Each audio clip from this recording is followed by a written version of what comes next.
Good morning, Nolan, Bitcoiner, here with another episode of The Breakup, a show where we try to take the psychology getting out of fiat, getting out of the so-called modern world and into the Bitcoin world.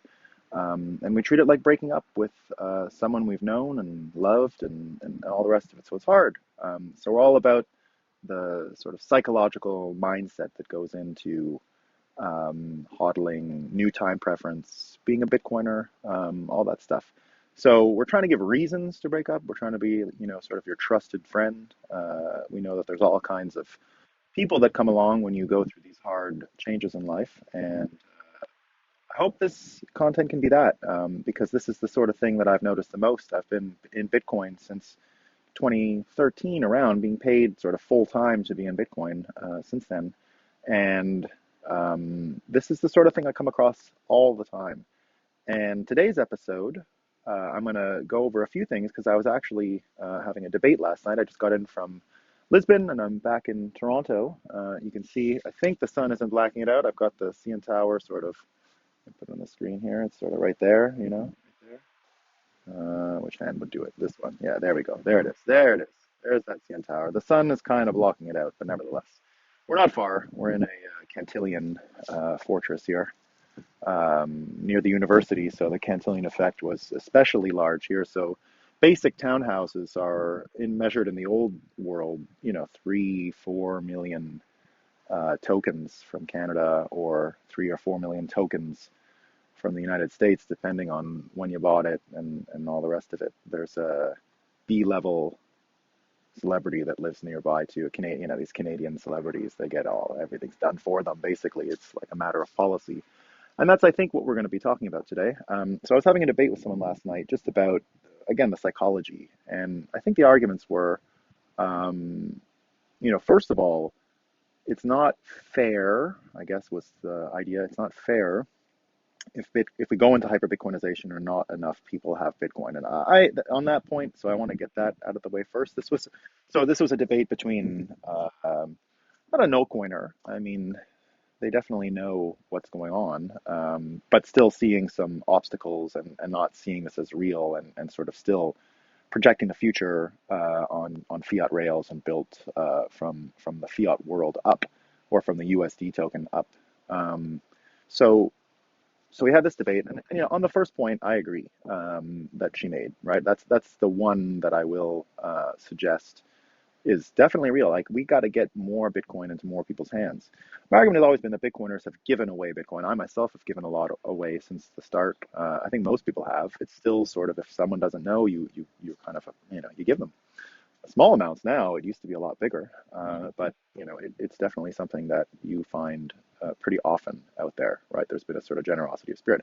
But what I hope, and my book is designed for that, right? I don't want you to trade your Bitcoin, or trade your, whatever it is, if you're not comfortable. I want you to be able to earn Bitcoin just by being an early fan of my book and stuff like that. So I think there's a lot of people like me. I'm not the only one who's trying to get everybody's first Bitcoin in their hands. So that's, I'll acknowledge that's a real thing, and we got to fix that. We got to make sure a greater percentage of the world has Bitcoin. But what I did, explain to these folks is, look, this is, it might not be as popular amongst you guys, so-called experts in various fields, people who are definitely, part of the elite today.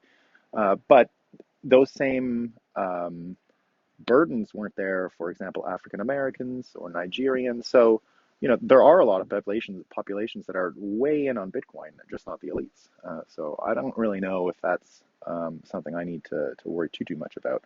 I'm pretty proud about the distribution of the coin so far, and don't see too many missed opportunities. But we gotta continue the acceleration, and make sure this continues to be similar to the adoption of the internet itself, right? Similar to the adoption of the internet itself. So, and that's what brings me to the point today for what we are talking about going forward. It's the psychology engine piece, and who's going to believe in which money, who's going to work for which money, who's going to put value in which money. And once again, to me, this is a psychology engine.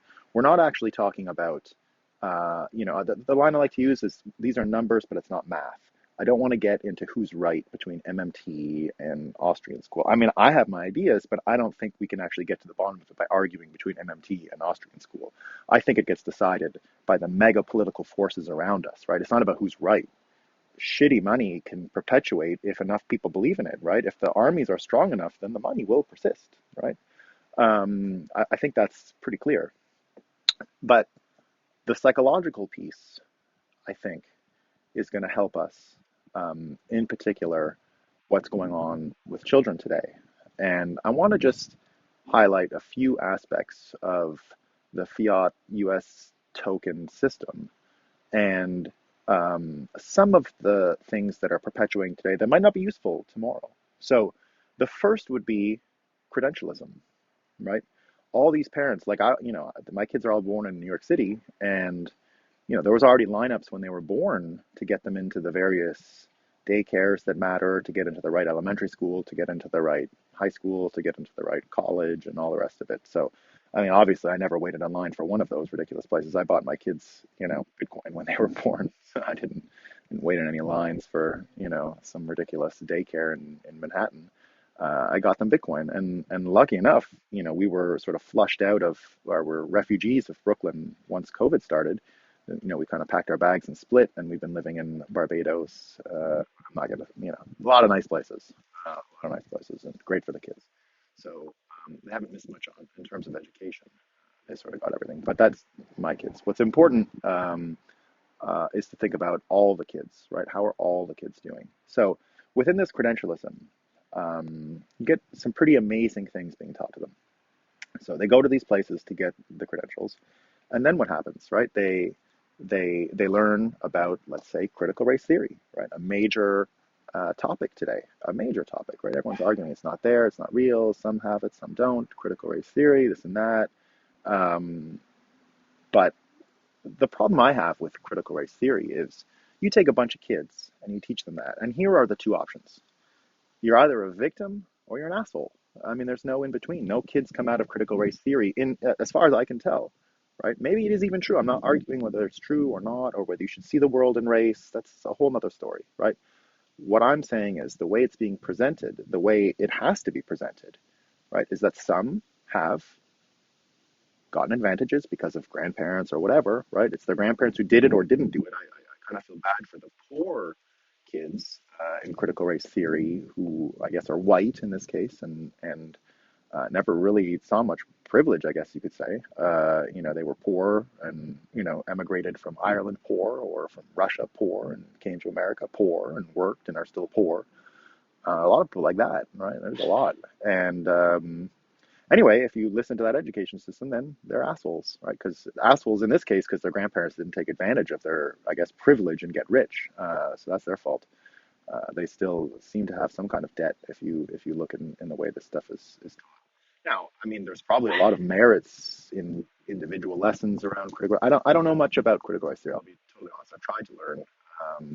I've spent a bit of time in the material, but I found it pretty revolting. That could be cognitive dissonance. I don't want to say that the uncomfortableness of it doesn't create that sickening feeling, and that sickening feeling is cognitive dissonance a lot of the times. But nevertheless, I did not grow up. I grew up as a minority, but I'm not going to get into that stuff. Um, it's not that important. What I mean to say is, kids are being taught that. So this is the persuasion piece. So they're being taught critical race theory. They're not being given much choice in schools, right? School choice is a big part of the fiat system because the unions are major political donors, major, and they can completely shut down an economy. They completely shut down a jurisdiction, and they have an awful lot of sway. And you're seeing it in COVID stuff. You're seeing it in their urgency to either get back to school or not, or mask up kids or not, mask up teachers or not. Right? There's a whole lot of privilege, I guess you could call it, from the teachers unions. But what we don't have is a lot of school choice in all states, right? But we see the states that are getting a lot of school choice, and a lot of Bitcoiners are choosing homeschool for these reasons, right? So, no masks. So think about the school system today. Think about what the kids are growing up in today.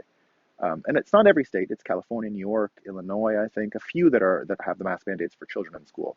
So you've got children with mask mandates, not all teachers who have the mask mandates. So you've got children looking at teachers who aren't wearing masks. The children are wearing masks.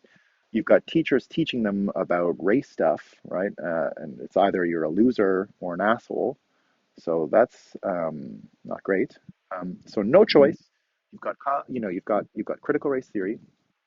You've got the other piece, which is the global warming alarmism, right? Don't consume, don't use energy. We have a planet that's sick, I guess, and you got to fix the sick planet through your actions, right? That's being taught regularly, right? Recycle. I don't recycle. I'll never recycle. I'm done with recycling. I throw everything in the garbage. I'm not a garbage picker. I just throw it in the garbage. I don't care. Let someone else pick it. They didn't tell you the truth, right? You look at the little numbers on the plastic, 1, 2, 3, 4, 5, 6, 7, between, the middle of the recycle thing. I think four and above can't even be recycled, right? They just burn it. It's garbage. I've been to landfills. They're not bad, right? These are excellent waste management facilities and will only get better. If recycling really made sense, I'm sure there'd be a market for it. I'm sure there can be one day. I mean, there is for aluminum cans. I give those away, but I don't sort my garbage, and I never will again. It's never going to happen. Some people can. I don't care, but I don't. So you get all this sort of let's call it a religion, right? You know there's original sin of our inherent nature of hurting the planet, and another piece around it is that you've got to do these things to earn what amount to carbon credits to be a good citizen. So citizenship is now heavily determined by these somewhat arbitrary actions you take in order to assuage the gods of climate, Mother Earth, as it is. That you mean or no harm, and then I guess maybe things will get better. So think of the psychology that's being given here. And in my mind, this is all still for credentialism, right? You go to these places, you are instructed in this verse, right? You are instructed in this verse. You learn about critical race theory. You learn about environmental catastrophism. Um, you got to wear masks when your teachers might not, right? So all of this, so that you can participate in an education system and one day participate in the university system, I guess, to show that you got a thing, and then the thing, the degree or whatever it is, gets you the job, right? So that's how the U.S. token system has worked until now, and that's exactly what we're gonna smash. That's exactly what we're gonna smash. So think about it. Put those, fast forward a few years for these kids when they find out that the university degree, and this is my prediction, that the credentialism just won't work anymore. Proof of work, the spirit behind Bitcoin is going to change a lot of what credentialism brought to the table. Right? Credentialism was not a perfect solution, but it worked because it said, in a pre-digital world, this institution said you went through these things and therefore have this level of competency. I don't think they do that anymore. I know a lot of idiots who went to school. I mean, there might have been a lot of idiots before, but they're pretty monolithic in their opinions nowadays. I wouldn't go again if I had the choice. Of course, it's easy for me to say because I did get an elite education in my time, and managed to go through sort of a lot of top schools and got in the end a great law degree. I went and did school down in Waterloo, Ontario, which is a big sort of Silicon Valley thing. It's our Canadian Silicon Valley. And then I did a bit of political science school in France. That's a lot of stories there, but let's just say the socialist in name. I've never been around such rich kids. That the amazing privileged college I went to called Sciences Po in France. And then I went to a great law school in Canada where most of our prime ministers, or many, I think it's produced the most prime ministers, something like that. It's a pretty big deal. It's an old school. I think it's the oldest school in North America, along with Harvard. But it was a religious seminary at once and a Jesuit college, and this, in the late 1800s, I guess, turned into a more secular institution with the same, graduated system as the English, with the bachelor's, master's, and PhD. So, so here you've got a group of people being instructed on all of these things because it will help them in the credentialist world. And then you've got Bitcoiners, right? Bitcoiners are mostly now, I could say this anecdotally, but I'm pretty sure I'm right? Bitcoiners are pretty much universally going the homeschool route. pretty much universally going into states where they won't be troubled for homeschooling, where there won't be any effect of um, environmental policies on energy consumption. So that's why you see a lot of folks going to Texas and hopefully where they're going to create more nuclear reactors. Because fundamentally, Bitcoin is going to solve a lot of the energy matrix issues by being a huge private buyer of the upcoming privately distributed factory-made small Gen 4 nuclear reactors, which will be shipped to locations in order to provide energy. So Bitcoiners are going to solve a lot of the global warming question just by the free market of mining rigs, and and you're going to see that the Bitcoin kids, anyway, have a far different uh, view of the world. We've basically forked a generation of kids. Now, the question you have to ask yourself psychologically is what happens when the kids don't get what they were promised? They don't get what I was promised, and I was barely given what I was promised from going through school. Like I graduated in '08 just in time for the meltdown, just in time to see the Cantillon wave go out to shore. And, even as someone whose first job was a lawyer in a Japanese firm and then to the Canadian Senate Banking Committee, I mean, I was hard pressed to afford a home in any major city in Canada, and they were inexpensive compared to some other places. And then forget about Toronto, where I lived. I mean, Toronto was already experiencing this, and the quantitative easing of 2008, 2009 through to 2012, has more than doubled, tripled, quadrupled the home prices in Toronto in that short period. So, as someone who got out of school, I made 80 grand a year or something at the Senate in 2009. Not a lot of money, right? And certainly not a lot of money, not enough money to launch life or a family or anything like that. I was only able to do that stuff when I found that beautiful bastard Bitcoin. That's when I got it. And so now I got, absolutely the most beautiful family you'll have ever seen in your life. I mean, we're a Bitcoin postcard. It's pretty. It's not great for my own OPSEC, but so be it, right? I've had private security and things like that. Got to. Um, so so here it is. I mean, really, the conclusion in the end for this episode is really just like think of the children, right? It's a think of the children situation, and the future that the children themselves are preparing for are far different, and the future that the U.S. token kids are predicting, I don't think is even there.